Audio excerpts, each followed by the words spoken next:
বাংলাদেশের বাইরে পৃথিবীর বিভিন্ন প্রান্তে যে যেখান থেকে চ্যানেল আই দেখছেন আপনাদের সকলকে সাদর আমন্ত্রণ তৃতীয় মাত্রা দেখবার জন্য। প্রিয় দর্শক, বাংলাদেশ অর্থনৈতিকভাবে অনেকখানি এগিয়ে যাচ্ছে, অনেক দ্রুত এগিয়ে যাচ্ছে। কখনো কখনো সরকারি ভাষ্য অনুযায়ী অপ্রতিরোধ গতিতে এগিয়ে চলেছে বাংলাদেশ, এবং সমৃদ্ধির পথে বাংলাদেশের এই যাত্রা, এই অগ্রগতি নিঃসন্দেহে আমাদের সকলের জন্য আনন্দের, বিশেষ করে বাংলাদেশের জনগণের জন্য।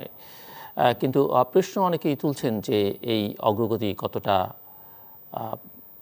যৌক্তিকভাবে, অগ্রগতির যে তথ্য উপাত্ত সেটি কতটা যৌক্তিকভাবে তুলে ধরা হচ্ছে। প্রশ্নটি যে এই অগ্রগতির সুফল কতটা সাধারণ মানুষ ভোগ করছে। সাম্প্রতিককালের কথাই যদি আমরা বিবেচনা নিই, গত কয়েক মাস ধরে আলোচনা হচ্ছে যে দেশে নিত্য প্রয়োজনীয় দ্রব্যের মূল্য মানুষের নাভিশ্বাস ফেলে দিয়েছে যে মানুষের জীবনে। অতি সম্প্রতি আমরা লক্ষ্য করেছি যে জ্বালানি তেলের মূল্য বৃদ্ধি, বিশেষ করে কেরোসিন এবং ডিজেলের মূল্য বৃদ্ধি, সেটি পরিস্থিতিকে আরও জটিল করে তুলেছে এবং তার প্রভাব পড়েছে নানা স্তরে, এবং সেটির একটি বড় প্রভাব পড়েছে পরিবহনের ভাড়ার ক্ষেত্রে। এইসব নানা প্রশ্ন, এবং সেই সঙ্গে আমরা জানি যে কোভিড পরিস্থিতিও মানুষের জীবনকে অনেকটা দুর্বিষহ করে তুলেছিল, কিন্তু একই সময়ে দারিদ্র্য সীমার নিচে অনেক মানুষ নেমেছে। সংকট আরও গভীর থেকে গভীরতর যেখানে তাকালে বোঝা যায় সেটা হচ্ছে যে মানুষে বৈষম্য বাড়ছে, অর্থাৎ ধনী এবং দরিদ্রের মধ্যে বাংলাদেশে বৈষম্য বাড়ছে। বাংলাদেশের বৈদেশিক মুদ্রার বাজার সেটিও খানিকটা অনেকেই মনে করেন স্থিতিশীল নয়। সব মিলিয়ে যে বাংলাদেশের অর্থনৈতিক স্থিতিশীলতা কতটা আছে বা সেই প্রশ্নের উত্তর খোঁজা খুব জরুরি, এবং সেক্ষেত্রে কী করণীয় সেটিও বোঝা জরুরি। এবং এই যে উন্নয়ন যেটি দৃশ্যমান, তার সঙ্গে মানুষের জীবনের যে সম্পর্ক, মানুষের জীবনমানের যে সম্পর্ক, সেটি কিভাবে আমরা দেখবার চেষ্টা করছি সেটি বোঝাও খুব জরুরি। কতটা কর্মসংস্থান আমরা নিশ্চিত করতে পারছি, প্রবৃদ্ধি আছে, স্থিতিশীলতার মধ্যে আছে, অন্যদের চেয়ে ভালো আছে, কথা ঠিক, কিন্তু প্রবৃদ্ধি মানেই হচ্ছে বিনিয়োগ হলি কর্মসংস্থানের সেই জায়গাগুলোকে সেটিও বোঝা দরকার। এইসব বিষয় নিয়ে আলোচনা করবার জন্য আমাদের সঙ্গে ঢাকার নিজ বাসভবন থেকে যুক্ত হচ্ছেন, সরকারি বাসভবন থেকে যুক্ত হচ্ছেন বাংলাদেশ সরকারের পরিকল্পনা মন্ত্রণালয়ের প্রতিমন্ত্রী ডক্টর শামসুল আলম, এবং আমাদের সঙ্গে স্টুডিওতে রয়েছেন অর্থনীতির বিশ্লেষক, ব্যাংকার হিসেবে অত্যন্ত সুপরিচিত এবং শিক্ষকতাও করেন, লেখালেখি করেন নিয়মিত, মামুন রশিদ। স্বাগত আপনাদের দুজনকেই তৃতীয় মাত্রায়। মিস্টার মিনিস্টার, একটু আপনার কাছ থেকে শুনতে চাই যে বাংলাদেশ আসলে অর্থনৈতিকভাবে কতটা স্থিতিশীল, বিশেষ করে যদি আমরা ম্যাক্রো ইকোনমিক স্ট্যাবিলিটিটা বুঝতে চাই, আপনি কিভাবে সেটি ব্যাখ্যা করবেন। এবং আরেকটি প্রশ্ন যেটি আলোচনার এই শুরুতেই আমরা করে নিতে চাই, যে আমাদের এখানে তথ্য উপাত্তের একটা বড় সংকট আছে এবং তার বিশ্বাসযোগ্যতা নিয়েও প্রশ্ন আছে। সো নানান মহল থেকে নানান রকমের তথ্য, নানান রকমের পূর্বাভাস দেওয়ার চেষ্টা করা হয়, নানাভাবে ব্যাখ্যা করা হয়, কিন্তু তথ্যপাত্রের সংকটের কারণে আসলে সে কোনটার উপরে নির্ভর করা খুব জটিল। সো এই তথ্যপাত্রের বিষয়টি যেহেতু আপনার মন্ত্রণালয়ের সঙ্গে সম্পর্কিত, সেই বিষয়টি আমরা আপনার কাছ থেকে একটু সূচনায় শুনে নিতে চাই। প্রফেসর শামসুল আলম। ধন্যবাদ আপনাকে।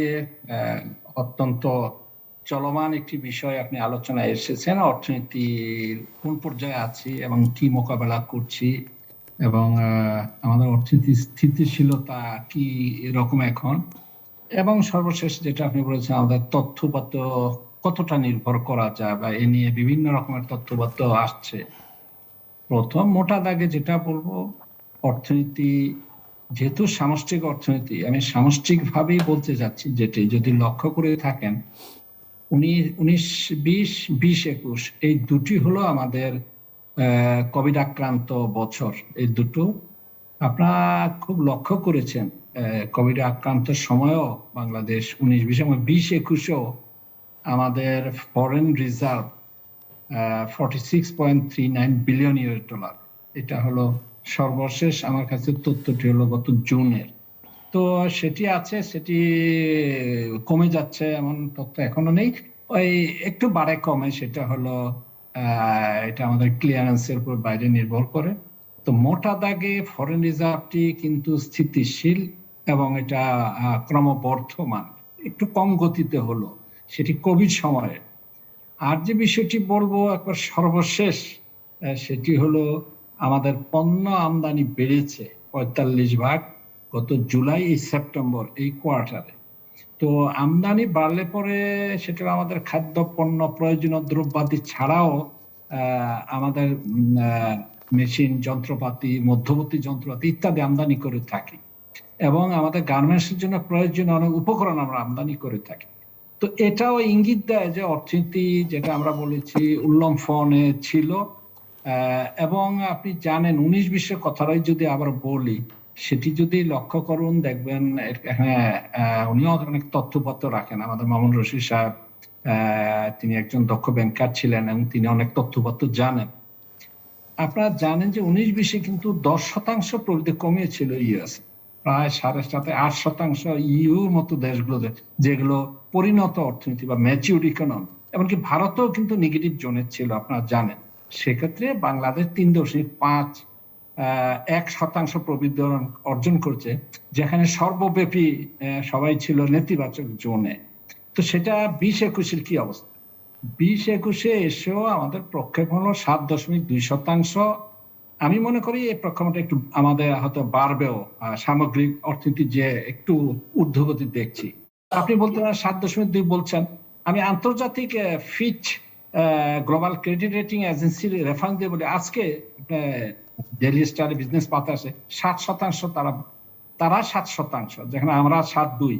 ওয়ার্ল্ড ব্যাংকও বলেছে, যারা সবসময় একটু কনজারভেটিভ বা রক্ষণশীল প্রক্ষেপণ করে থাকে, 6.8 হবে আমাদের চলতি বছরে। তার মানে আমাদের প্রক্ষেপণে বিশ্ব প্রক্ষেপণের পার্থক্য খুব একটা নেই। 7.2 থেকে 7.5 পর্যন্ত আমরা যেতে পারি। মধ্যে এই বাধাটা যেটা আসলো, সেটা হঠাৎ করে মূল্যস্ফীতি একটা আঘাত অনুভব করছি, এবং এই মূল্যস্ফীতিটাও হোমগ্রোন না, আমাদের দেশজ না, এটা আমদানিকৃত মূল্যস্ফীতি। বলবেন কেমন করে? এটা এমন করে যে $43 পার ব্যারেলের তেল উঠে গেল $96 পার ব্যারেল। তো এটা কত গুণ আপনারা নিজেই বুঝতে পারছেন। এবং যেহেতু সমুদয় জ্বালানি বা তেলটা আমরা আমদানি করে থাকি, এই সমুদয় মূল্যস্ফীতিটা আমাদের ঘাড়ে এসে পড়ে। এইটা খাদ্য পণ্য প্রায় 36% বেড়েছে। এটা হলো এফএওর তথ্য। আপনি যখন তথ্য নিয়ে বলছেন, আমি বাইরের তথ্য দিয়ে বলি। এফএও বলছে 36% খাদ্য পণ্য মূল্য বেড়েছে, তেল, খাদ্য পণ্য, চিনি ইত্যাদি। তো যেহেতু আমরা আমদানি নির্ভর, তেল, চিনি এবং অন্যান্য মশলাদি, এবং এমনকি চালও, তো সেক্ষেত্রে আমদানিকৃত এই মূল্যস্ফীতি আমাদের অভ্যন্তরীণ যে সরবরাহ ব্যবস্থা, সেটি কিন্তু ভালো আছে। কৃষিতে কোনো ঘাটতি নেই, ভালো উৎপাদন হচ্ছে, শাকসবজি হচ্ছে। তবে শাকসবজি সাধারণত আগস্ট, সেপ্টেম্বর, অক্টোবর এমনি একটু বাড়ে। সবচেয়ে লিন পিরিয়ড ভেজিটেবলস হলো এই সময়টা। যে অক্টোবর নভেম্বরে চলে আসি, শাকসবজি বাজারে আসতে থাকে, এবং শাকসবজি আমাদের যথেষ্ট সরবরাহ এখন আছে, যদি না বড় রকমের কোনো যোগাযোগ ব্যবস্থা বিচ্যুতি না ঘটে। কিছুটা ঘটেছিল, এখন এই যে 2-3 দিনের যানবাহনের যে অস্বস্তিকর অবস্থা আমরা দেখলাম। তা না হলে আমার নিজস্ব সরবরাহ অবস্থা কিন্তু চমৎকার। সেটা শিল্পক্ষেত্র আমি বলবো, সেটা আমাদের কৃষি ক্ষেত্র বলবো, এমনকি আমাদের রপ্তানি, পোশাক রপ্তানি কিন্তু বাড়ছে। এবং কি আশ্চর্যজনক, আমেরিকা যুক্তরাষ্ট্র বেশ বেড়েছে আমাদের এই সময়টাতে। সব মিলিয়ে আমি যেটা বলতে চাইবো, অর্থনীতি তার গতিতে এগিয়ে চলেছে। কিছুটা মূল্যস্ফীতি আমাদের আঘাত করছে, যেটা তাও আমাদের নিজস্ব কারণে নয়, আমাদের ব্যবস্থাপনার কারণে নয়, বরং খানিকটা কি সবটাই আমাদের আমদানিকৃত মূল্যস্ফীতি। কিন্তু সেটা তো সরকার অ্যাডজাস্টও করতে পারতো চাইলে। যেমন ধরেন, যদি আমরা বলি যে ইম্পোর্ট ডিউটি এবং ভ্যাট থেকে এই অর্থবছরে প্রায় 7,838 কোটি টাকা আর্নিংস টার্গেট করেছিল সরকার, এবং এটা যদি সরকার কোনোভাবে এই ট্যাক্সগুলোকে একটু কমিয়ে ফেলতো, বা এটা যদি আপনার কথা মূল্যবৃদ্ধির অ্যাডজাস্টমেন্টের জন্য বাদ দিত, তাহলে তো অনেকখানি সহজ হতো। একটু লক্ষ্য না, আপনি এটা অবশ্যই বলতে পারেন, অর্থনীতিরা এইভাবে বলতে অনেকেই চাইবেন, বলেন, কিন্তু এটাও মনে রাখতে হবে, এই কোভিডকে মোকাবেলার জন্য আমাদের 1,87,679 কোটি টাকা, 1,87,679 কোটি টাকার প্রণোদনা প্যাকেজ আমাদের ছাড়তে হলো বাজারে, আমাদের চাহিদা বাড়ানোর জন্য, আমাদের ব্যয় বৃদ্ধি করার জন্য সরকারি বেসরকারি খাতে। এটা প্রচুর টাকা কিন্তু আমাদের প্রয়োজন, প্রায় $22,000 হয় বিষয়টা। প্রায় আমাদের উন্নয়ন বাজেট হলো 2,03,000, সেখানে 1,87,679 কোটি টাকা আমরা এই প্রণোদনায় ছাড়লাম। তো এখন একটা প্রচুর অর্থের ডিমান্ড আছে স্বাস্থ্য খাতে, কোভিডের ভ্যাকসিনেশন আনয়নের ক্ষেত্রে। কাজেই ওই যে সরকার কমাতে তো পারতেন, কিন্তু ওই টাকার যে চাপ সেটি কিন্তু আমাদের স্মরণে রাখতে হবে। এবং সে কারণেই অনেকটা বাধ্য হয়ে যাতে আমাদের অভ্যন্তরীণ অর্থ খাতে, তবে এও একটা সুখের বিষয় যে অর্থ খাতে রেভিনিউ গত ইয়েতে আমাদের প্রায় 26% বেড়েছে, এটা খুব ভালো লক্ষণ।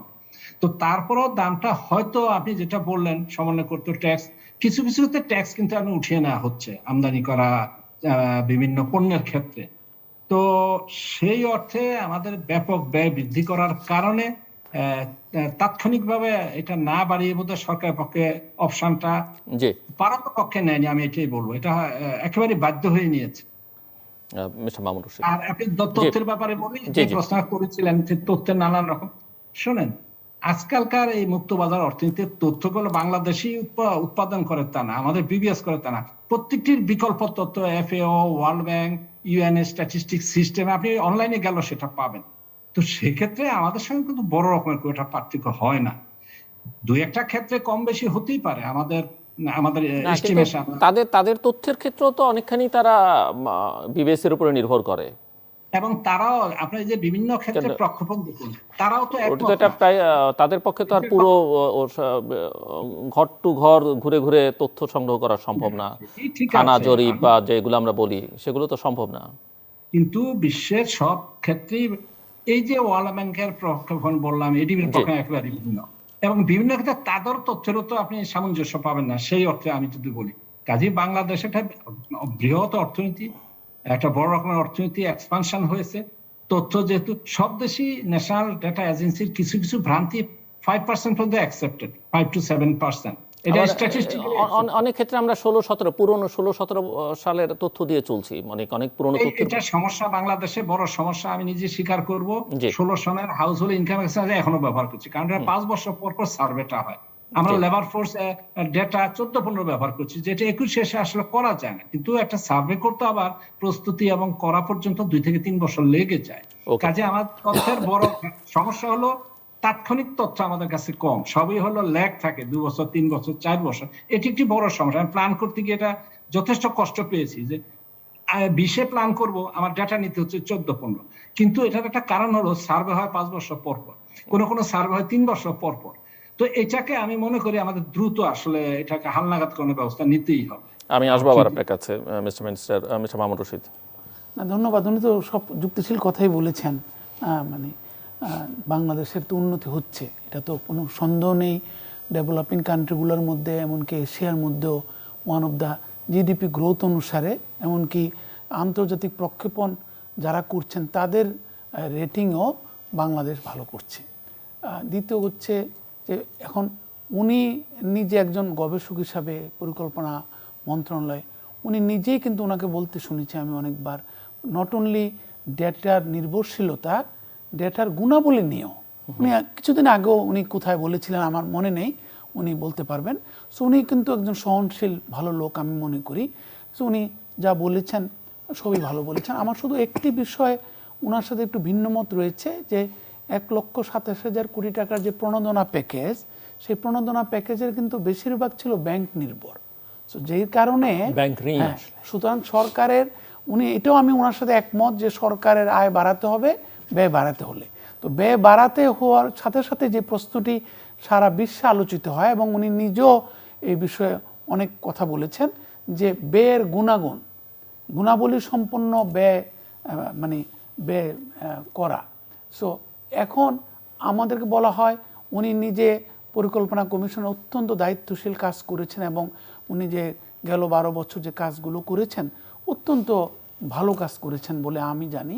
তো সেই ক্ষেত্রে আমরা সবসময় আলোচনা করি যে বাংলাদেশে 1 টাকা আয় করা যত সহজ, তার থেকে অনেক কঠিন হচ্ছে গুণগত মান বজায় রেখে 1 টাকা ব্যয় করা, যাতে করে আকাঙ্ক্ষিত ফলাফলটি আমরা পাই।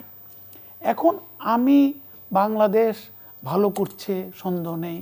উনি বলেছেন বাংলাদেশের ফরেন এক্সচেঞ্জ রিজার্ভ মোটামুটি স্টেবল। এখন আমরা দেখেছি গেল 3 মাসে আমদানি, সরকারের জরুরি আমদানি, জ্বালানি তেল আমদানি, অন্য কোনো আমদানি করতে গিয়ে সরকারের প্রায় কিন্তু $2 বিলিয়ন মতো কেন্দ্রীয় ব্যাংকে পাম্প করতে হয়েছে ডলারের মানটা বজায় রাখার জন্য, যাতে আমদানিকারকদের উপরে আরও বেশি চাপ না পড়ে।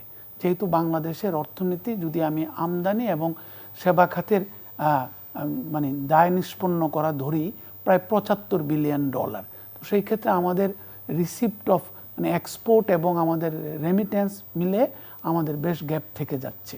তো এই কারণে আমরা সবসময় আরেকটা জিনিস হচ্ছে কি যে তৃতীয় বিশ্বের দেশগুলোতে কিংবা উন্নয়নশীল দেশগুলোতে যে সাধারণ মানুষের উপরে যে মূল্যস্ফীতির প্রভাব, এইটা কিন্তু সমস্ত পরিকল্পকদের কিংবা নীতি প্রণেতাদের ওনাদের মতো ভাবতে হয় যে আলটিমেটলি তো আমাকে আমরা যেমন আলোচনা শুরু হওয়ার আগে বলেছিলাম যে উনি ওনার এলাকায় যাচ্ছেন, তো এলাকার আলটিমেট কিন্তু ওনাদের মানে দায়বদ্ধতা হচ্ছে মানুষের কাছে। তো স্বাভাবিক কারণে সবকিছু আমরা করতে পারি না। তো যেই ক্ষেত্রে কিছু কিছু আলোচনা রয়েছে, আমি সমালোচনা বলবো না, আলোচনা রয়েছে, সেগুলো হচ্ছে যে আমাদের এই উন্নয়নটুকু কতটুকু টেকসই হচ্ছে, সত্যিকারের বৃহত্তর জনগোষ্ঠীর জীবনমান উন্নয়নে কতটুক সহায়তা করছে। এবং আরেকটি বিষয় হচ্ছে হয়তো আমি এবং উনি মোটামুটি আমি যতদূর জানি উনি মন্ত্রী হওয়ার আগ পর্যন্ত আমরা একমত ছিলাম যে আমরা মনে করি না যে এত লোক দরিদ্র হয়েছে। আমরা দেখেছিলাম কোভিডের মানে চরম পর্যায়ের সময় বেশ কিছু লোক মানে রাস্তায় নেমে এসেছিল। পরবর্তীকালে আমরা দেখেছি যে যখন এই মাননীয় প্রধানমন্ত্রী কিংবা তার মন্ত্রী পরিষদ কিংবা সরকার কিছুটা ব্যালেন্স আনার চেষ্টা করেছেন, কিছুটা ওপেন, কিছুটা ক্লোজ, কিছুটা স্বাস্থ্য নিয়ম নীতি মেনে চলা, তখন দেখেছি কিন্তু যারা রাস্তায় নেমে এসেছিল তারা কিন্তু আর রাস্তায় নেই, ঘরে চলে গেছে। কিন্তু আপনি বিআইজিডি এবং পিপিআরসি রিপোর্ট অনুযায়ী প্রায় 3.24 কোটি লোক কোভিডের সময় নতুন করে না এখানে জিনিসটা হচ্ছে কি উনি বললে ভালো হয়। আমি যেটা মনে করি অর্থনীতির সাধারণ ছাত্র হিসাবে যে এই ধরনের সংখ্যায় পৌঁছানোর আগে কি ধরনের সার্ভে করা হয়েছে, এটাকে র্যান্ডম স্যাম্পলিং করা হয়েছে কিনা, এইটা মানে কাদের উপরে পরিচালনা করা হয়েছে, তারপরে কি ধরনের রিসার্চ মেথোডোলজি ব্যবহৃত হয়েছে, এগুলো আমরা ক্লাসরুম থেকে কোট করে আমাদের শিক্ষকরা যা পড়িয়েছেন স্ট্যাটিস্টিক্স কিংবা ইকোনমিক স্ট্যাটিস্টিক্স সেইগুলোর আসপেক্টে আমি মনে করি আমার সাধারণ ধারণা হয়েছে, যেহেতু আমি অনেকগুলো মানে যারা এইড গিভিং এজেন্সি আছে তাদের সাথে কাজ করার সুযোগ হয়েছে, মানে আমার এতটুক মনে হয় না যে এত পরিমাণ লোক দারিদ্র্যসীমার নিচে নেমে গিয়েছে। তবে অবশ্যই বর্তমানের কথা যদি বিবেচনা করে আমার মনে হয় উনিও একমত হবেন যে মূল্যস্ফীতির একটা বিরাট বিষয়। আর মূল্যস্ফীতি আমি ওনার সাথে একমত যে আপনারা দেখেছেন আমরা এখানে আলোচনা করেছিলাম যে মূল্যস্ফীতি আসলে কিন্তু মধ্যবিত্তের জন্য এবং নিম্ন মধ্যবিত্তের যে জীবনমানের কিছুটা পরিবর্তন হয়েছে, যা তাদের কনজামশন বাস্কেটে যে সমস্ত পণ্য থাকে সেই পণ্যগুলোর মূল্য কিন্তু অনেক বেড়েছে। আর এইটার সাথে বেশি দায়ী হচ্ছে, যেটা মাননীয় মন্ত্রী একজন পরিকল্পক হিসাবে এবং অর্থনীতির একজন যোদ্ধা হিসাবে, সেই ক্ষেত্রে আমি মনে করি উনি আমার সাথে একমত হবেন, আমাদের যে একটা ইকোনমিতে ট্রানজিশন হচ্ছে from the government sector to the private sector, সেই ট্রানজিশনটা ভালো হচ্ছে, এটাই আকাঙ্ক্ষিত হয়তো, কিন্তু আমরা কিন্তু এই ট্রানজিশনের ম্যাপিংয়ে একটা ভালো রেসপন্সিবল প্রাইভেট সেক্টর পেলাম না। যারাই কাজটুকু করেন তারা কিন্তু এই সুযোগটা নেন। যেমনটি গতকালকেই একটি ইংরেজি পত্রিকায় একটা হেডলাইন হয়েছে যে তারা মাননীয় মন্ত্রীর সাথে যারা বাস মালিক সমিতির ভদ্রলোকেরা, তারা নেতৃস্থানীয় ব্যক্তিরা যারা আলোচনা করেছেন, তারা স্বীকার করেছেন 28% তারা দাম বাড়াবেন, এইটাই স্বীকৃত হয়েছে। কিন্তু রাস্তায় নেমেছে যখন জনগণ, তখন দেখেছে তারা 50% উপরে দাম বেড়েছে। আমার একজন সহকর্মী সে বাসে চলাচল করে, সে আমাকে বলল তার 20 টাকা ভাড়া ছিল, এটা 35 টাকা হয়ে গেছে, তাহলে এটা 50% থেকে বেশি। তো আমি যেটার দিকে নজর কাটতে চাই, অফকোর্স আমরা ভালো করছি, আমাদের আরও ভালো করতে হবে। যদি আমরা উন্নয়নশীল দেশে চলে যাচ্ছি আমরা 2026 সাল থেকে, তো সেই ক্ষেত্রে আমাদের সুশাসন, আমাদের জবাবদিহিতা, আমাদের যে প্রাইভেট সেক্টরে ট্রানজিশন হচ্ছে, সেই প্রাইভেট সেক্টরকে আমি কিভাবে রেসপন্সিবল করব, সেই ক্ষেত্রে আমরা জানি প্রাইভেট সেক্টরের কাছ থেকে, প্রাইভেট সেক্টরের বড় বড় প্রতিষ্ঠানগুলো থেকে রাজনৈতিক কোষাগারও চাঁদার আকারে, সহায়তার আকারে অনেক টাকা আসে। সো ইনডাইরেক্টলি কিন্তু প্রাইভেট সেক্টরও সরকার পরিচালনার ক্ষেত্রে একটি প্রেশার গ্রুপ। আমরা যেহেতু সরকারও রাজনীতি পড়েছি, আপনার মেজর আমার মাইনর। সো সেক্ষেত্রে আমরা জানি সমাজে স্টেক হোল্ডার কারা কারা, কিংবা সরকার পরিচালনায় কারা কারা স্টেক হোল্ডার। বিগত বেশ কয়েক বছর যাবৎ আমাদের ব্যবসায়ীরা, আমাদের প্রাইভেট সেক্টর যেমনটি অর্থনীতির কাণ্ডার হিসেবে আবির্ভূত হয়েছে, তেমনটি রাজনীতিরও অনেক ডিসিশন মেকিং তাদেরকে ফেভার করতে গিয়ে যেটা স্যাক্রিফাইস করতে হচ্ছে, যেটা আকাঙ্ক্ষিত নয়। আমি নিশ্চিত জানি ডক্টর শামসুল আলম একজন ব্যক্তি মানুষ হিসাবে কোনোদিনই উনি এটা আকাঙ্ক্ষা করেন না, কিন্তু সরকার পরিচালনার ক্ষেত্রে, রাজনৈতিক ক্ষেত্রে কিছু কিছু কিছু কম্প্রোমাইজ করতে গিয়ে ওই যে ব্যবসায়ীদেরকে অতিরিক্ত সুযোগ দিতে গিয়ে এইটার ভুক্তভোগী হয়ে যাচ্ছে সাধারণ জনগণ, যেটা ওনারা নির্বাচনী ম্যান্ডেটে ছিল না এবং ওনারা ব্যক্তিগত পর্যায়ে চানও না। তো এইটার কারণটা কিছুটা হচ্ছে আমাদের রাজনীতি, যেটা আপনি আমার থেকে ভালো বুঝবেন এবং সম্ভবত উনিও আমার থেকে ভালো বুঝেন আমার ধারণা। আরেকটা হচ্ছে যে আমরা প্রাইভেট সেক্টর ট্রান্সফরমেশন করতে গিয়ে, transition into private sector led economy করতে যেয়ে আমরা কিন্তু সেই রেসপন্সিবল প্রাইভেট সেক্টর ক্রিয়েট করতে পারি না। কারণ আমাদের পলিটিক্যাল ম্যাসটার জন্য, আমাদের পলিটিক্যাল যে একটা গার্বেজ ক্রিয়েট হয়েছে, যে কোনো কারণে হোক, ইনস্টিটিউশনাল ফেলিউরের জন্য হোক, রাজনৈতিক দলগুলোর আপাতত ফেলিউরের জন্য হোক, কিংবা সামগ্রিকভাবে গণতান্ত্রিক মূল্যবোধের চর্চাটার অভাবে হোক, যে কোনো কারণে হোক, কিংবা আমাদের সামাজিক অবক্ষয়ের কারণে হোক, সামাজিক অনুশাসনগুলো আমরা মানছি না, হয়তো যে উনি যেভাবে ওনার সিনিয়রদেরকে মান্যগণ্য করেন, হয়তো আমি যেভাবে সিনিয়রদেরকে মান্যগণ্য করি, আজকে যারা প্রাইভেট সেক্টরের কাণ্ডারি তারা হয়তো এটার ধার ধারেন না। তারা মনে করেন I will buy any decision, I will influence any decision by paying মানি।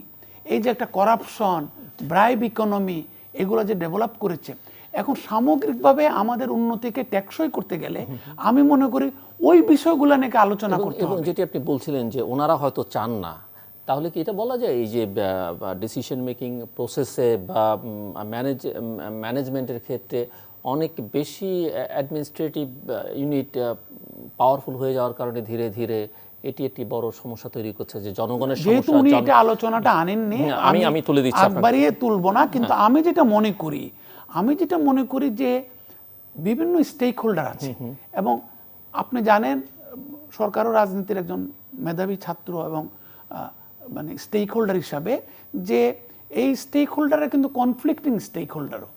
সাধারণ জনগণ যেমন ওনার ভাষায় বলতে গেলে তারা হচ্ছে সবচেয়ে বড় স্টেক হোল্ডার, কিন্তু আপাতত রাজনৈতিক অবক্ষয়ের কারণে সরকারগুলোর সামগ্রিক গণতান্ত্রিক চর্চায় কিছুটা সীমাবদ্ধতার কারণে মূল স্টেক হোল্ডারদের প্রাধিকারটা সবসময় রক্ষা করা যাচ্ছে না। যেই কারণে আমরা দেখলাম যে 28% মানে এগ্রিমেন্ট হওয়ার পরেও কিন্তু বাস যাত্রীদেরকে, যে কোনো যাত্রীদেরকে যেখানে যেখানে ইমপ্যাক্ট পড়েছে সেই ক্ষেত্রে কিন্তু আমরা কিন্তু দেখতে পাচ্ছি 50% উপরে দিতে হচ্ছে। আরেকটি কথা আমি বলি যে এটা তো কোনো একটা কবিতার বিষয় না, অর্থনীতিটা, যদিও কবিতাও ভালো জিনিস। সো এখানে কিন্তু আপনি দেখেন যে অর্থনৈতিক আমি যে জিনিসগুলো চালাবো, সেখানে প্রতিষ্ঠানগুলো, নজরদারি প্রতিষ্ঠান, তারপরে হচ্ছে প্রাতিষ্ঠানিক সক্ষমতা, তো ওগুলো যদি না বাড়াতে পারি, আমরা যদি অ্যাডমিনিস্ট্রেট করতে না পারি প্রাইভেট সেক্টরকে, ওরা তো বাড়াবেই। তারপরে জিনিসটা হচ্ছে আমি মনে করি সরকারের জন্য এখন সবচেয়ে বড় চ্যালেঞ্জ হচ্ছে, যেখানে ইকোনমি আস্তে আস্তে প্রাইভেট সেক্টর লেড হয়ে গেছে এবং আমরা চাইও, সবাই আমাদের ডেভেলপমেন্ট পার্টনাররাও চায়, কিন্তু সেই ক্ষেত্রে একটা রেসপন্সিবল প্রাইভেট সেক্টর কিভাবে পাবো? আমাদের এসডিজি গোল বাস্তবায়নেও কিন্তু একটা বিরাট চ্যালেঞ্জ। উনারই পেট শব্দে আমি এই পর্যায়ে শেষ করতে চাই যে what is going to be the private sector contribution in achieving the SDG goal. তো এই একটা রেসপন্সিবল প্রাইভেট সেক্টর কেন ক্রিয়েট করতে পারছি না আমরা? সেইখানে রাজনৈতিক দলগুলোর, সরকারে থাকা রাজনৈতিক দলের ব্যর্থতা, সেইগুলো নিয়ে আমাদের ভাবতে হবে যদি আমরা উন্নয়নকে সহনশীল করতে চাই, উন্নয়নে সাধারণ জনগণের প্রাধিকার নিশ্চিত করতে চাই, এবং যদি উন্নয়নকে টেকসই করতে চাই। ডক্টর শামসুল আলম। জি জি, না, কয়েকটি ভালো প্রসঙ্গে এনেছেন আমাদের জনাব মামুন রশিদ সাহেব, এবং অর্থনীতির গতিধারা সম্পর্কে তিনি যথেষ্ট অবহিত, এবং তো তাকে থাকতে হয় যেহেতু কলাম লিখেন। তো উনি যে কথাটি প্রথমে বললেন আমি একটু ব্যাখ্যা দিয়ে নেই। একটা কথা আমরা বলি, যখন প্রণোদনা প্যাকেজ গুলো চালু করা হলো অবশ্যই ব্যাংক নির্ভর ছিল, কারণ ওটা আমরা গার্মেন্টস এ যখন দিলাম, রপ্তানিমুখী শিল্প সমূহে দিলাম, ক্ষতিগ্রস্ত শিল্প সার্ভিস সেক্টর কিংবা ক্ষুদ্র মাঝারি শিল্প প্রতিষ্ঠান সমূহ দিলাম, কৃষিতে দিলাম।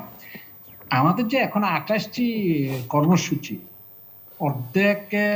অর্ধেক হলো ব্যাংক নির্ভর, বাকি অর্ধেক কিন্তু সরকারি সরাসরি ক্যাশ, মানে সরকারকে তার রাজস্ব থেকে দিতে হচ্ছে। যেমন ধরুন বিনামূল্যে সামগ্রী বিতরণ, তো বিনামূল্যে সামগ্রী প্রায় 2,500 কোটি টাকা, এটা কিন্তু সরকারের জাস্ট রেভিনিউ বাজেট থেকে দিতে হচ্ছে। 10 টাকা কেজি ধরে চাল যে 1,500 কোটি টাকা বাজেটে রাখা হয়েছিল, আবার নতুন যোগ হলো 770 কোটি।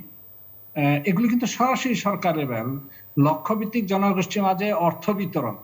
তো সেখানে 1326 কোটি টাকা সরকার, এর কোনো ব্যাংকের কোনো ব্যাপার নাই এখানে। তারপরে গৃহহীনদের জন্য গৃহ নির্মাণ 2130 কোটি টাকা রাখা হয়েছে, তার মধ্যে 2236 কোটি টাকা ব্যয় হয়েছে। মানে যা রাখা হয়েছে সরকার ব্যয়ের সময় আরো বেশি করে ফেলেছেন, যেটাকে আশ্রয়ণ প্রকল্প আমরা বলি। কৃষি যান্ত্রিকরণে সরাসরি সরকার ভর্তুকি দিচ্ছে, কৃষি ভর্তুকি 9,500 কোটি টাকা সরকারের বাজেটারি ব্যয়। এটা এখানে প্রাইভেট, এখানে ব্যাংকের কোনো ব্যাপার নেই। তো এরকম অনেকগুলো প্রকল্প কিন্তু সরকারের সরাসরি রেভিনিউর সঙ্গে জড়িত। ক্ষুদ্র প্রান্তিক জনগোষ্ঠীর জীবনমান উন্নয়নে আটটি প্রতিষ্ঠানে সরকার সরাসরি টাকা দিয়েছেন 1500 প্রান্তিক জনগোষ্ঠী ও নারী উদ্যোক্তাদের জন্য। বয়স্ক ভাতা, বিধবা ভাতা, সোশ্যাল প্রোটেকশনের ব্যয়গুলো, এগুলো তো আমাদের বাজেটারি ব্যয় থেকে যাচ্ছে। তারপরে দরিদ্রদের মাঝে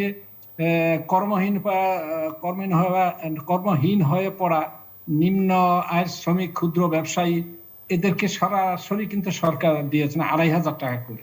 এটি কোনো এখানে ব্যাংকের সরকারি রাজস্ব বাজেট থেকে গেল। তো এমনি আমি আরো উল্লেখ করতে পারি, প্রায় 28টির মধ্যে আমাদের কম করে হলো 14-15টি কিন্তু সরকারি রাজস্ব নির্ভর। কাজে যখন শুরু হয়েছিল ওই সময় এটা সত্য ছিল, মামুনুর রশিদ সাহেব যেটা বলেছেন ব্যাংক নির্ভর, কিন্তু পরবর্তীকালে কিন্তু সরকার সরাসরি রাজস্ব ব্যয়, যার জন্য সরকারকে এবার বাজেটারি সাপোর্ট নিতে হচ্ছে। অতীতে যেটা খুব একটা হয়নি, এবার প্রায় $2.5 বিলিয়ন বাজেটারি সাপোর্ট নিতে হয়েছে। কাজে ওই ব্যাংক নির্ভর ছিল প্রথম দিকে, পরবর্তীকালে রেভিনিউতে চলে আসছে অনেক অংশ। আমি তো বললাম সংখ্যাটা, তো এর চেয়ে বেশি তথ্য দিয়ে আমি ভারাক্রান্ত করতে চাই না। আর দ্বিতীয় যে কথাটি বলেছেন যে transition from public to private, এটা আমাদের নীতি। আমরা আসলে সোজা কথায় বলবো, একটা সাংবিধানিক ভাবে তো এখন আমরা বাজার অর্থনীতি অনুসরণ করে চলেছি, করতেও হবে।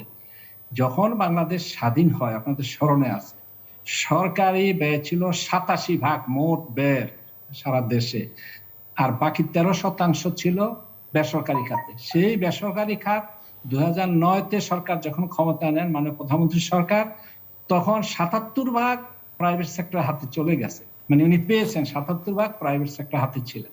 সেটা আমরা ষষ্ঠ পঞ্চবার্ষিক পরিকল্পনায়, সপ্তম পঞ্চবার্ষিক অষ্টমে আমরা জোর দিয়েছি ব্যক্তি খাতকে আমরা ড্রাইভিং সিটে রাখবো, কারণ কর্মসংস্থান বৃদ্ধি, অর্থনীতির প্রসারের জন্য, রপ্তানি বাড়ানোর জন্য ব্যক্তি খাতের সহযোগিতা ছাড়া সম্ভব না। সরকারি ভাবে এক্সপোর্ট করে কিছুই করা যাবে না, এটা আমরা অতীতে দেখেছি, খুব এগোনো যায় না। তো সেই জন্য বেসরকারি খাতকে গুরুত্ব দিয়ে এখন প্রায় 82% ব্যয় হলো বেসরকারি খাতে, আর সরকার বাকিটা। তো এখন যে প্রশ্নটা মানুষ করেছেন, এটা একাডেমিক রেসপন্সিবল প্রাইভেট সেক্টর পাচ্ছি কিনা, অবশ্যই এটি একেবারেই পেয়ে যাওয়া তত না। এটা একটা বিবর্তনশীল প্রক্রিয়া। এই প্রাইভেট সেক্টরে ব্যবহার করেই আমরা এই কয়েক মিলিয়ন তো ছিল প্রথমে আমাদের রপ্তানি আয়, কয়েক বিলিয়ন 4-5, সেটাকে কিন্তু আমরা 40 বিলিয়ন হতে পেরেছি। এখানে প্রাইভেট সেক্টর অবদানটা একটু মনে রাখতে হবে। অভ্যন্তরীণভাবে প্রাইভেট সেক্টর অনেক বিচ্যুতি থাকতে পারে, বাজার ব্যবস্থা অনেক বিচ্যুতি এখনো আছে, এটা অস্বীকার করবো না। তারপরেও বাজার ব্যবস্থার উপর নির্ভর করতে হবে, এবং অভিজ্ঞতার মাধ্যমে বাজার ব্যবস্থাকে আমরা উন্নত করেও চলেছি। মোটামুটি সরকারের পর্যবেক্ষণ, মনিটরিং, নিয়ন্ত্রণের মধ্যে কোনো ক্ষেত্রে যেখানে সিন্ডিকেশন হচ্ছে, হাত দিতে হচ্ছে সরকারকে। তো রেসপন্সিবল প্রাইভেট সেক্টর এটা একটা আপেক্ষিক শব্দ। এবং মিস্টার মামুন রশিদ তাদের অ্যাকাউন্টেবিলিটির কথা তুলেছেন, যে শুধু রেসপন্সিবল না, অ্যাকাউন্টেবল হতে হবে। জি, আমি এই কথা তো অস্বীকার করছি না, উনি কথা ঠিকই বলেছেন। একেবারে খুব রেসপন্সিবল আপনারা পেয়ে গেছে এটা আমি বলবো না, কিন্তু বিবর্তন আমরা এগোচ্ছি এবং প্রাইভেট সেক্টর ব্যবহার করতেই হচ্ছে।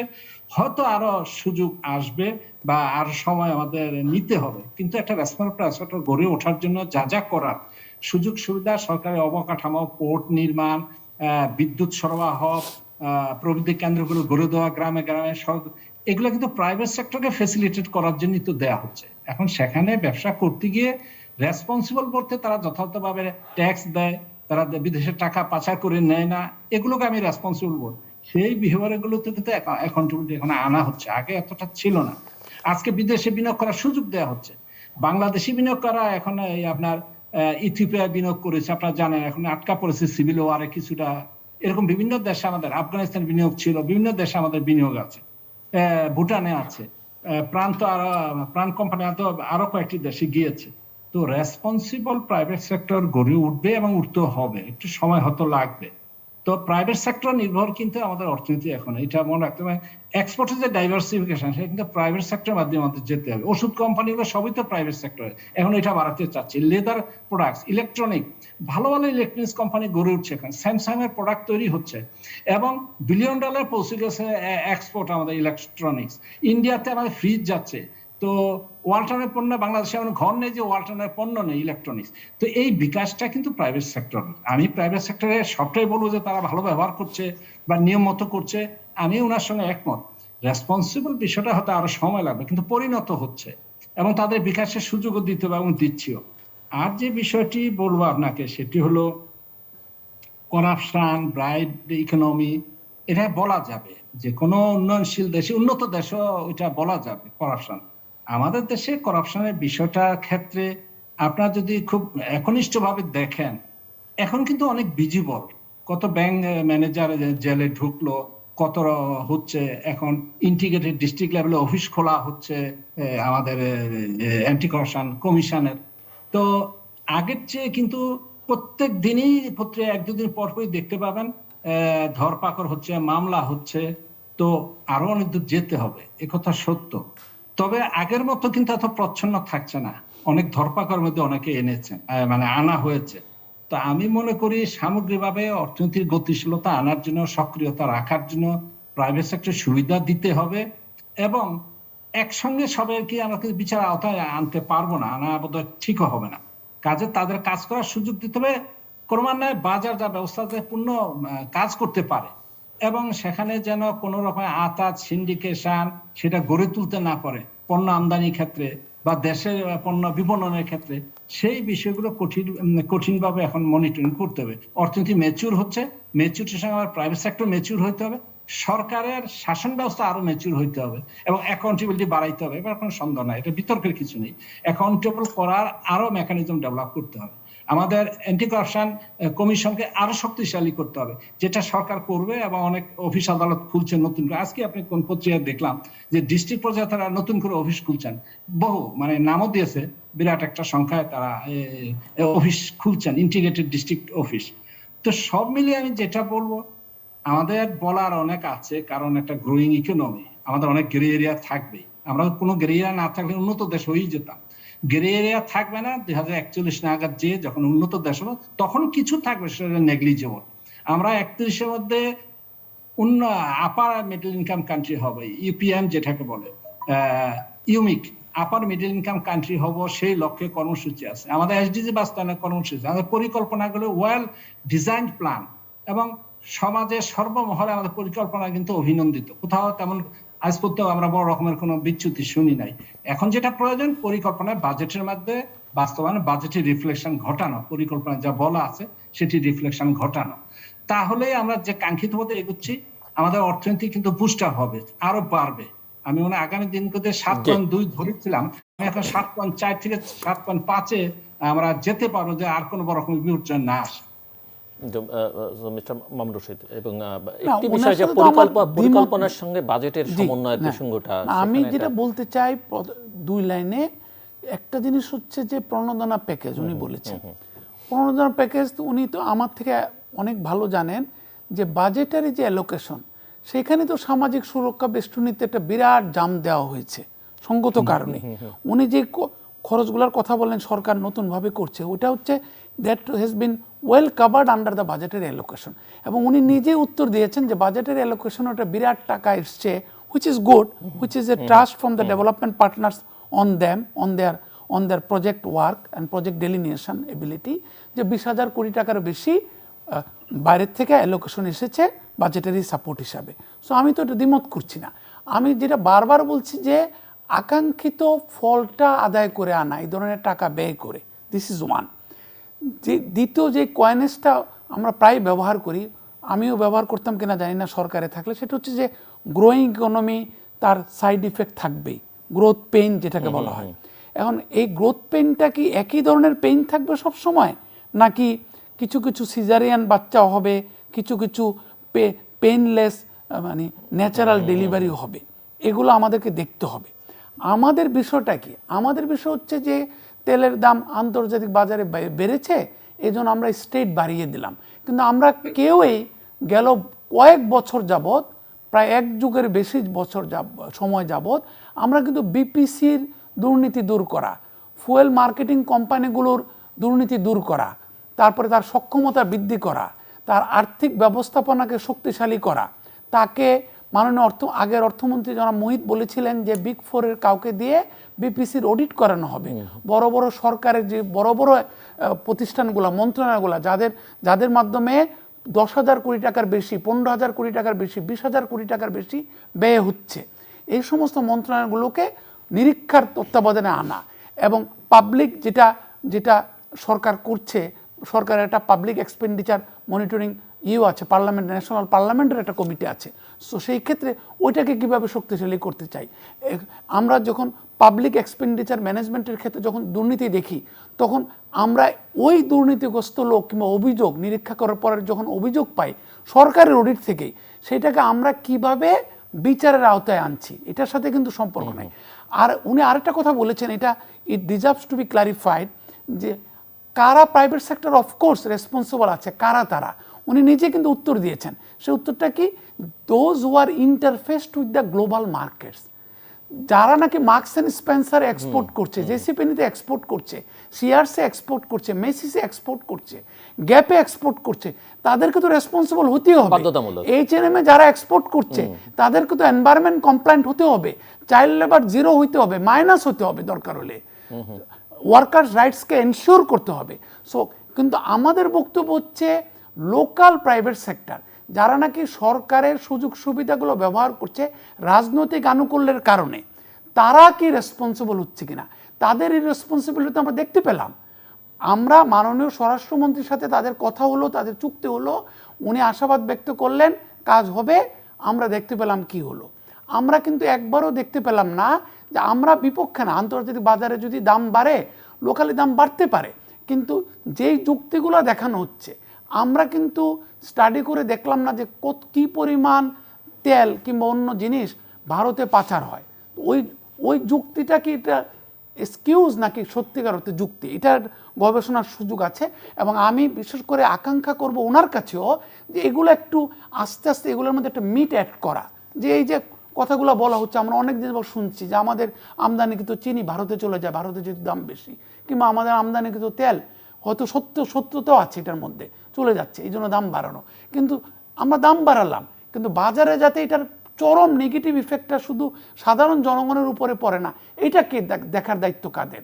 আরেকটা কথা হচ্ছে যে যাদের মাধ্যমে আমরা আগামী বছর ইম্পোর্ট করতে যাচ্ছি 75 লক্ষ মেট্রিক টন জ্বালানি তেল, সেই ক্ষেত্রে আমরা বিপিসির অডিটের কি হবে, বিপিসির দুর্নীতির কি হবে, বিপিসির অদক্ষতার কি হবে।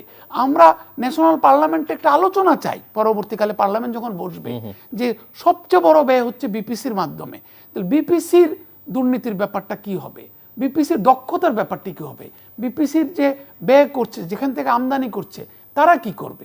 তারপরে একটি আলোচনা এসছে যে এটার কিছুটা এলপিজির মতো প্রাইভেট সেক্টরে ছেড়ে দেওয়া হচ্ছে না কেন। আমরা দেখেছি প্রাইভেট সেক্টর হলে এমনকি বিদেশি বিনিয়োগও আসতে পারে, হয়তো গালফ অয়েল কিংবা আবুধাবি ন্যাশনাল অয়েল কর্পোরেশন কিংবা সৌদি আরামকো, যাদের থেকে আমরা কুয়েত পেট্রোলিয়াম, তারা নিজেরা এসে পেট্রোল পাম্প চালাবে। Let them B dependent on the market. তাহলে একটা যুক্তি থাকবে যে ভাই আমরা বেশি দামে আমদানি করি, আমরা বেশি দামে বিক্রি করব, কম দামে আমদানি করতে পারলে কম দামে বিক্রি করব। তারপর আরেকটা জিনিস আমি ওনার কাছে পেশ করতে চাই, উনি যেহেতু বিয়ন্ড দ্য বক্স চিন্তা করবেন বলে আমি জানি, সেটা হচ্ছে যে আমরা যখন তেলের দাম $14 ছিল তখন কেন আমরা ফিউচার মার্কেটে অপারেট করতে পারলাম না? আমরা 10% 20% ইন্ডিয়ান অয়েল কর্পোরেশনের মতো ফিউচার মার্কেটে যদি টেক করতে পারতাম, delivery next July, delivery next December, delivery next March, এটা কিন্তু অনেক দেশ করছে, তাহলে কিন্তু আমরা সুযোগটা নিতে পারতাম, তাহলে আমরা একটা ব্যালেন্স আউট করতে পারতাম যে আমাদের 25% তেল আমরা আমদানি করেছি $25, $15, $20, এটা কিন্তু আইনে নাই। তো আইনটা কেন নাই? 72 সালের আইন এখনো চলছে বিপিসির প্রকিউরমেন্টের ক্ষেত্রে। তো এটাকে আধুনিকীকরণ, আইনি সংস্কার করা, এটাও কিন্তু সরকারের দায়িত্ব। যদি উন্নয়নকে সহনশীল করতে হয়, উন্নয়নকে যদি সবার কাছে অ্যাকসেপ্টেড করতে হয়, উন্নয়নকে যদি মানে গ্রোথ পেনটা যাতে কন্টিনিউ না করে, সেই ক্ষেত্রে কিন্তু আমাদের একটা দায়বদ্ধতা আছে, প্রয়োজনীয় আইনি সংস্কার, শুধু সংস্কার না। যে আজকে যে 72 সালের আইনি বাধ্যবাধকতার জন্য আমরা ফিউচার মার্কেটে অপারেট করতে পারি না, আমরা বিপিসির অডিট করাতে পারছি না বাইরের কাউকে দিয়ে, তো এগুলা কি দূর করা উচিত না? একটা সরকার যদি আধুনিক হয়, শুধুমাত্র জিডিপি গ্রোথকে বাড়ানোই তার কাজ না, এই আইনি সংস্কার করে উন্নয়নকে যাতে সহনশীল, টেকসই, ভবিষ্যৎমুখী করা যায়, আমি মনে করি এগুলো বর্তমান এবং ভবিষ্যতের সরকারগুলোর দায়িত্বের বিরাট একটি অংশ হওয়া উচিত। সো রিফর্ম এজেন্ডা খুবই ইম্পর্টেন্ট মিস্টার মামুন রশিদের ভাষায়। প্রফেসর শামসুল আলম। না, এখানে একটি টেকনিক্যাল প্রশ্ন তুলেছেন মামুন রশিদ সাহেব, সেটি হলো ফিউচার্স মার্কেট। আমেরিকা যুক্তরাষ্ট্র এবং পুঁজিতে বিশ্বের ফিউচার্স মার্কেট খুবই উন্নত, মানে হলো আমি 2 বছর পরে 3 বছর পরে ডেলিভারি নিব, এখনই এটা কন্ট্রাক্ট করে তাকে আমি পেমেন্ট দিলাম। আমাদের দেশে ফিউচার্স মার্কেট গ্রো করেনি এখনো। তার একটা মূল কারণ হলো আমাদের বাজেটের 36-37% আমাদের এখনো উন্নয়ন বাজেটের আমাদের বিদেশ থেকে নিতে হয়, এটা মনে রাখতে হবে। ফিউচার্স মার্কেট ডেভেলপ একদিন অবশ্যই করবে, অর্থনীতি যখন পরিণতি লাভ করবে ক্রমান্বয়ে। কিন্তু একটা বিষয় মনে রাখতে হবে, ফিউচার্স মার্কেট করতে হলে আপনার আর্থিক সচ্ছলতা থাকতে হবে ব্যাপক। আপনার অ্যাডভান্স পেমেন্ট করার, আমি এখন বাই করে রাখলাম, 2 বছর পরে ডেলিভারি দিব এখনকার দামে, যখন দাম খুব ফেভারেবল থাকে। তো ফিউচার্স মার্কেটটা আমাদের দেশে তো গ্রো সরকারি পর্যায়ে করবে কি, প্রাইভেট সেক্টরও করতে পারে না, আর সরকার তো এখন করতে পারবে না, কারণ অর্থনীতি পূর্ণ স্বয়ংসম্পূর্ণ হওয়া ছাড়া, ব্যাপক অর্থনৈতিক স্বাচ্ছন্দ্য ছাড়া, নিজস্ব রাজস্ব ছাড়া ফিউচার্স মার্কেট বোধহয় খুব একটা ডেভেলপ করবে না, হয়তো ক্রমান্বয়ে করবে। আর যেটা বলা হচ্ছে বিপিসি নিয়ে যে অভিযোগ, সেটা যদি থাকে অবশ্যই সেটা বিবেচ্য এবং এই বিষয়গুলো নিশ্চয়ই বিবেচনা করার দরকার। আমাদের সংসদ অবশ্যই আলোচনা করতে পারে এবং করা উচিত, আমি মনে করি, এটি নিয়ে কোনো সন্দেহ নেই। একটি বিষয় একটু আমি দ্বিমত করব, সেটি হলো এটা সরকারি পর্যায়ে কেন? আচ্ছা, আপনি তেল আমদানি কটাকে দিতে পারবেন একসঙ্গে? 5টা 7টা কোম্পানিকে, 8টা, একটি প্রোডাক্ট, একটা হোমোজেনিয়াস প্রোডাক্ট, মানে সমধর্মী, এটা তো 2-4-5 জনের বেশি আপনি দিবেন না, দিলে ওরা নিবে না। 5টা ফার্মকে দেওয়া 7টা ফার্মা মনোপলি ফর্ম করবে, তারা আতাত করে করে দাম কন্ট্রোল করবে। যেইটাকে দাম কন্ট্রোল প্রাইভেট সেক্টর সহজেই করতে পারবে, সেটা তো প্রাইভেট সেক্টর দেওয়া যায় না, সেটা সরকারকেই রাখতে হবে। বিপিসি সরকার রাখার এটাই হলো সবচেয়ে বড় কারণ, যে এটা দিতে হলে আমদানি কজনকে দিতে পারবো। এটা হোমোজিনিয়াস সিঙ্গেল প্রোডাক্ট, 8 জন 10 জনের বেশি তো দেওয়া যাবে না, না হয় 15 জন দিলাম, এই 15 জনে ঠিক প্রাইসটাকে কন্ট্রোল করবে এবং বাজারের কনজিউমাররা বা ভোক্তারা এটা বেনিফিট পাবে না, এটা অবভিয়াস। তো সেক্ষেত্রে এই বিবেচনায় কোনো সরকারই এটাকে প্রাইভেটাইজ করতে চায়নি এবং এই মুহূর্তে এটা চাবেও না, কারণ সরকার এই প্রাইভেট সেক্টর হাতে দামের খেলাটা ছেড়ে দিবে। একটা গুরুত্বপূর্ণ ইনপুট, কিন্তু এটা মনে রাখতে হবে, গুরুত্বপূর্ণ উপকরণ আমাদের উন্নয়নের, সার্বিক উন্নয়নের, সেটা কিছুকাল সরকার হাতে কেন, আর বহুকাল বোধহয় সরকার হাতেই থাকতে হবে। আমরা এই চিনি বাজারের দামকে বেশি মূল্য দিয়ে খেতে হয় কেন, তেল খেতে হয় কেন? কারণ কতিপয় আমদানি করে, অলিগোপলি বা কতিপয়ের বাজার 8 জন 10 জন 15 জন আমদানি করে অলিখিত ভাবে, এটা অসম্ভব না সব দেশই হয়, অলিখিত ভাবে তারা আঘাত করে ফেলে, দামের একটা নিয়ন্ত্রণ তারা নিয়ে নেয়। কাজী যে পণ্যের দাম বেসরকারি খাত দাম নিজেরা সেট করতে পারবে, সেটা বেসরকারি খাতে দেওয়া যায় না। এটা হলো বিপিসি কে সরকারের কাছে রাখার ইটুল। তবে হ্যাঁ, এর যদি দুর্নীতি থাকে, এর যদি কোথাও ব্যত্যয় থাকে, এটা অবশ্যই করতে হবে, করা উচিত আমি মনে করি, নীতিগত আমি এটা মনে করি, এবং আমাদের সংসদে এই বিষয়গুলো নিশ্চয়ই বিবেচনা করা উচিত এবং দেখা উচিত, এবং প্রয়োজনে অডিট করা উচিত, যেটা স্ট্যান্ডার্ড ইন্টারন্যাশনাল স্ট্যান্ডার্ড অডিটিং করার দরকার হলে করবে। এইটা হলো এটার বিষয়। আর আরেকটি বিষয় যেটা আমি আপনাদের বলবো, এসডিজি প্রশ্নটা আগের আলোচনায় এসেছিল যে এসডিজি তো গুরুত্বপূর্ণ এটা বাস্তবায়নে। এসডিজি বাস্তবায়নে $928 বিলিয়ন প্রয়োজন 2017 থেকে 30 পর্যন্ত। প্রত্যেক বছর 66 বিলিয়ন দরকার। আমাদের বাজেটের কত বেশি, অর্থাৎ আমার দেশজ আয়ের প্রায় 20% প্রয়োজন হবে এসডিজি বাস্তবায়নে। এটা একটা বিশাল অঙ্ক। সেখানে বেসরকারি খাত থেকে আসতে হবে 85%, আমাদের সরকার সেখানে ব্যয় করবে 15%। কাজে ওই একই কথা যে বেসরকারি খাতের উপর নির্ভরতা আমাদের রাখতেই হবে, বাড়াতেও হবে, এবং বেসরকারিকে সুযোগ সুবিধাও দিতে হবে, আর জবাবদিহিতার মধ্যেও রাখা উচিত। তা না হলে এটা ভোক্তার জন্য ক্ষতিকর হবে। সেই বিষয়টা স্মরণে রেখে আমি মনে করি বেসরকারি খাতে ম্যাচুরিটি হয়েছে, তা না হলে বিদেশে বিনিয়োগ করে কিভাবে? পৃথিবীর সবচেয়ে সবুজ কারখানা বাংলাদেশে কেমন করে বেশি হলো? তারা যদি ম্যাচুর না হতো, রেসপন্সিবল না হতো। অনেক ক্ষেত্রেই তারা কিন্তু রেসপন্সিবিলিটি পরিচিত। ওষুধ 100টি দেশে, প্রায় 100টি দেশে আমরা রপ্তানি করি, তারা ম্যাচুর যদি না হতো তাহলে 100টি দেশে আমরা রপ্তানি করি কিভাবে? হ্যাঁ, দেশজ খুচরা ব্যবসায়ী, পাইকার ফরিয়া, এগুলো তো ম্যাচুরিটি মানে কি? এটা পুরো সিস্টেম মার্কেট ব্যবস্থা উন্নত না হওয়া পর্যন্ত, এমনকি স্টক মার্কেট যদি ডেভেলপ না করে কৃষি পণ্যের জন্য, যেখানে ঘরে বসে আপনি বাই করবেন, হোলসেল সেল করবেন, লাইক আমাদের স্টক মার্কেট। ভেজিটেবলস মার্কেট তো আপনার স্টক মার্কেট আছে নেদারল্যান্ড, বিভিন্ন দেশে স্টক মার্কেটে ভেজিটেবলস লট বিক্রি হচ্ছে। 10 ট্রাক 8 ট্রাক কম্পিউটার অর্ডার দিচ্ছে, তার মোকামে পৌঁছে যাচ্ছে, তার স্থানে পৌঁছে যাচ্ছে। ফিজিক্যালি আপনি কিছু দেখতে পাবেন না, তার আগে স্যাম্পল পাঠাবে, আপনি ডেইলি মার্কেট দেখে স্টক এক্সচেঞ্জে আপনি বাই করবেন। তো সেই ধরনের উন্নত মার্কেটের দিকে যাওয়ার প্রচেষ্টাই তো আমাদের উন্নত দেশ হওয়ার প্রচেষ্টা, যেটা আমরা স্বপ্ন দেখেছি, সুন্দরভাবে স্বপ্ন এঁকেছি 2041 আমাদের যে স্বপ্ন দলিত দ্বিতীয় প্রেক্ষিত পরিকল্পনা। আমি আসছি আপনার কাছে, আমরা একেবারে শেষ প্রান্তে। মামুন রশিদ, 2 মিনিট সময় আপনার জন্য শেষ করবার জন্য। না, আমি 2 মিনিটের আধা মিনিট ব্যয় করতে চাই। যে আমি আবারও বলছি, আমি কিন্তু ওনার সাথে দ্বিমত করছি না, কিন্তু আমি ওনাকে বলতে চাই বাংলাদেশে কিন্তু অলরেডি পাওয়ার প্রডিউসারদেরকে মন্ত্রণালয় বিবেচনা করেছে, তারা নিজেরা যাতে ফার্নেস ওয়েল কিংবা প্রয়োজনে ডুয়েল ফুয়েল পাওয়ার প্ল্যান্টগুলো নিজেরা যাতে ইম্পোর্ট করতে পারে। দ্যাট মিনস অলরেডি কাজ শুরু হয়ে গেছে। বাংলাদেশে কিন্তু এলপিজি মোটামুটি মার্কেটিং, প্রোডাকশন, ডিস্ট্রিবিউশন সব প্রাইভেট সেক্টরের হাতে। একই আলোকে আপনি এটা চিন্তা করতে পারেন কিনা?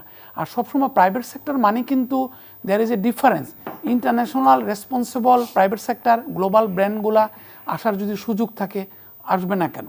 এভাবেই তো আজকে কিন্তু একটা অ্যামাজন যদি দেশে থাকতো আমাদের কিন্তু এই ই কমার্স নিয়ে এই ধরনের জিনিস ঘটতো না।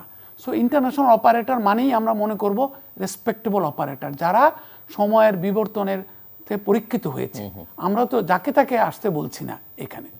আরেকটা জিনিস হচ্ছে যে আমরা কিন্তু এটাও বলছি না যে সরকার কি করবে, কিভাবে প্ল্যানিং করবে সেটা। আমরা বলছি যে সরকারের আনুকূল্যের কারণে যাতে একটা গ্রুপ বেনিফিটেড হয়, যেটা সরকারের আলটিমেটলি আকাঙ্ক্ষিত না, কিংবা প্রফেসর শামসুল আলমের মতো কোনো বিশিষ্ট ব্যক্তির আকাঙ্ক্ষিত না। উনি সাধারণ জনগণের উপকার দেখতে চান। তো আমরা কিন্তু দেখতে পাচ্ছি কি, আমি যে বারবার বলছি যে এগ্রিমেন্ট হলো 28%, বেড়ে গেল 50%-এর বেশি। তো এইটা দূর করা তো গ্রোথ প্রক্ষেপণ না, এইটা উন্নয়ন প্রক্ষেপণের সাথে জড়িত না। এইটা জড়িত হচ্ছে জবাবদিহিতা সৃষ্টি করা, সুশাসন আনা, এমনকি রাজনৈতিক দলগুলো ভবিষ্যতে, যখন উনি যেটা বলছেন যে ভবিষ্যতের পানে উনি একটা রূপরেখা তৈরি করেছেন, সো এই রূপরেখা বাস্তবায়ন করতে গেলে কিন্তু সুশাসনের বিষয়টি একটা বিরাট প্রাধান্যের বিষয় হতে হবে, এবং এটা শুরু করে দিতে হবে কিন্তু এখনই। উনি যেটা বলছেন, আমি তো ওনার সাথে দ্বিমত করি না। আমি বলেছি যে এই প্রাইভেট সেক্টরকে দিয়েই আন্তর্জাতিক প্রাইভেট সেক্টর, যারা ওষুধের তো এফডিএ রেজিস্ট্রেশন না হলে আপনি ওষুধ রপ্তানি করতে পারবেন না। আপনি যদি ব্রিটিশ এমএচআর এর অ্যাপ্রুভাল না পান, আপনি যদি গালফ কোঅপারেশন কাউন্সিলের অ্যাপ্রুভাল না পান, মিডল ইস্টে ওষুধ রপ্তানি করতে পারবেন না। So there is a standard audit. So ওইটা তো আমি বারবার যেটা বলছি, লোকাল প্রাইভেট সেক্টর যারা নাকি রাজনৈতিক আনুকূল্য পাচ্ছে, কিন্তু রাজনৈতিক দলের সত্যিকার আকাঙ্ক্ষিত দৃষ্টিভঙ্গির বাইরে গিয়ে সাধারণ জনগণকে ক্ষতিগ্রস্ত করছে। এটি আমার বক্তব্য ছিল। মিস্টার মিনিস্টার, শেষ কথা। না না না, শেষ কথা হলো, কথা যিনি যেটা বলেছেন এটা অবশ্যই তাত্ত্বিক এবং একাডেমিক। এটা এটা তো এমনিতে খুব দ্বিমত, নীতিগতভাবে দ্বিমত করার কিছু নাই। আমরা রেসপন্সিবল প্রাইভেট খাত গ্রো হচ্ছে, করছে, এবং অভ্যন্তরীণভাবে অনেক ব্যবসায়ী প্রতিষ্ঠানকে, অনেক বাজার ব্যবস্থাকে আমাদের আরো সংহত করা দরকার, আরো পর্যবেক্ষণ আনা দরকার, আরো পদক্ষেপ নেওয়া দরকার। এটা আমি একটু ক্লিয়ার করে বলি। প্রসেসিং আছে, প্রসেসিং ইন্ডাস্ট্রি 100টা, তো তারা কি রেসপন্সিবল? অবশ্যই এক অংশে রেসপন্সিবল যে তারা বিদেশে এগুলো রপ্তানি করছে, আমাদের প্রসেস প্রোডাক্ট। আবার এটাও বলবো যে তাদের অনেক পণ্য আমাদের দেশে অনেকে ভয় খায় না যেটা স্বাস্থ্যসম্মত কিনা। তার মানে এক ধরনের কনজিউমার কাছে, ভোক্তার কাছে কিন্তু ভীতি আছে, শঙ্কা আছে যে এর মান কত। সেই মানের নিশ্চয়তা সরকারকে দেওয়া হচ্ছে এবং দিতে হবে, এবং তার জন্য প্রয়োজনীয় ব্যবস্থা তো নিতেই হবে। তখন বাজার আরো কিন্তু দ্রুত এক্সপান্ড করবে, যখন চাহিদা অনেক বেড়ে যায়, মানুষের ভয় থাকবে না যে কোনো প্রসেস প্রোডাক্ট খাবে। পেস্টুরাইজ দুধ খেতে চায় না অনেকে, যে ওর মধ্যে কি আছে, ওর মধ্যে ফরমালিন আছে কিনা বা ভারী ধাতু আছে কিনা। তো এই ভয়টা যদি বাজার থেকে দূর করে দেওয়া যেত, তাহলে কিন্তু আমাদের সামগ্রিক মোট চাহিদা কিন্তু অনেক বেড়ে যেত প্রত্যেক পণ্যের। তাতে বাজার সম্প্রসারিত হতো, বিনিয়োগকারী আরো সুযোগ পেত, ভোক্তারা মানসম্মত পণ্য পেত। তো সেক্ষেত্রে এটা আমি ওনার সঙ্গে মোটেই দ্বিমত করবো না। এখানে অভ্যন্তরীণ জবাবদিহিতার ব্যাপার আছে, বাজার আরো পরিবর্তনের ব্যাপার আছে, বাজারকে কাজ করার সুযোগও দিতে হবে। বাজারের যারা প্রডিউসার, ভোক্তা বা মধ্যস্বত্বভোগী, তারা যেন আইনের আওতায় পুরোপুরি কাজ করতে পারে, কোনো হ্যারাসমেন্ট, কোনো ভয়ভীতি, হুমকি ছাড়া। কিন্তু আইনের ব্যত্যয় হলে যে কাউকে আবার ধরতে হবে। এইটি হলো বাজার ব্যবস্থা, ভালো বাজার ব্যবস্থা চলার পূর্ণ শর্ত আমি মনে করি, এবং প্রয়োজনীয় শর্ত। তো এই ক্ষেত্রে আমার মামুন রশিদের সঙ্গে আমারও দ্বিমত নেই, কারণ এই বিষয়টা তো অর্থনৈতিক বিকাশ করতে গেলে অবশ্যই প্রয়োজন, এবং সেটি ঘটাতে হবে। এবং আমরা এত বেশি সচেতন, ক্রমান্বয়ে আমরা এগোবো ইনশাআল্লাহ। ধন্যবাদ ডক্টর শামসুল আলম, মিস্টার মামুন রশিদ আমাদের সঙ্গে আলোচনা অংশ নেবার জন্য। দর্শক, কথা হচ্ছিল উন্নয়ন, অর্থনীতি, এইসব বিষয় নিয়ে। মূল কথা যে এইসব বিষয় আসলে পরিকল্পনা প্রণয়নের জন্য, পরিস্থিতিটা বোঝার জন্য যেটি দরকার সেটি হচ্ছে তথ্য এবং উপাত্ত, এবং সেটি সঠিক হওয়া বাঞ্ছনীয়, আপডেটেড হওয়া বাঞ্ছনীয়, যেটির বড় ঘাটতি আমাদের এখানে রয়েছে। এবং এই প্রশ্ন এসছে যে তথ্যের গুণাবলী কি, সেটিও বিবেচনার মধ্যে রাখতে হবে। যেমন ব্যয়ের গুণাবলীও অত্যন্ত গুরুত্বপূর্ণ। নজরদারি প্রতিষ্ঠানগুলো শক্তিশালী করবার কথা আমার অতিথিরা বলছিলেন, প্রাতিষ্ঠানিক সক্ষমতা বাড়াবার কথা আলোচনার মধ্যে এসছে। এবং যেহেতু আমাদের ইকোনমিটা অনেকটা প্রাইভেট সেক্টর ড্রিভেন, সে কারণে ওনারা মনে করেন যে প্রাইভেট সেক্টরের অ্যাকাউন্টেবিলিটি এবং রেসপন্সিবিলিটি দুটোই অত্যন্ত গুরুত্বপূর্ণ, সেই জায়গায় মনোযোগ দিতে হবে। অনেক ক্ষেত্রেই রিফর্মস বা সংস্কার, যদিও বাংলাদেশে এটি একটি পরিত্যাজ্য বিষয়, কিন্তু সেগুলো আমাদের দরকার। বিশেষ করে প্রাতিষ্ঠানিক সংস্কার অনেক ক্ষেত্রেই দরকার। প্রস্তাবনাগুলো এসছে, আমরা আশা করব যে নীতি নির্ধারকরা বিবেচনা করবেন। এবং ঘুরে ফিরে যে কথা সবচেয়ে জরুরি সেটি হচ্ছে যে জবাবদিহিতা এবং সুশাসন নিশ্চিত করতে হবে, এবং সেটি যদি আমরা সর্বক্ষেত্রে করতে না পারি, এই যে ব্যত্যয়, বিচ্যুতি, দুর্বলতা, ত্রুটি যাই বলি না কেন, সেগুলো ঘটতেই থাকবে এবং কখনো কখনো মহাসংকট তৈরি করবে। এবং সব কথার মূল কথা যে এটি রাজনৈতিক সরকারের জন্য জনগণের স্বস্তি, সন্তুষ্টিটাই প্রধান বিবেচ্য বিষয়। তথ্য উপাত্ত কতটা অগ্রগতি হলো, দৃশ্যমান কি হলো, সেটি মানুষের বিবেচ্য বিষয় না। মানুষ কেমন আছে, সে কেমন বোধ করছে, সেটি একটি গুরুত্বপূর্ণ বিষয়। আমরা আশা করব সেটিও তারা মাথায় রাখবেন। দর্শক, আমাদের সঙ্গে থাকবার জন্য অসংখ্য ধন্যবাদ। আপনাদের সবার জন্য শুভকামনা।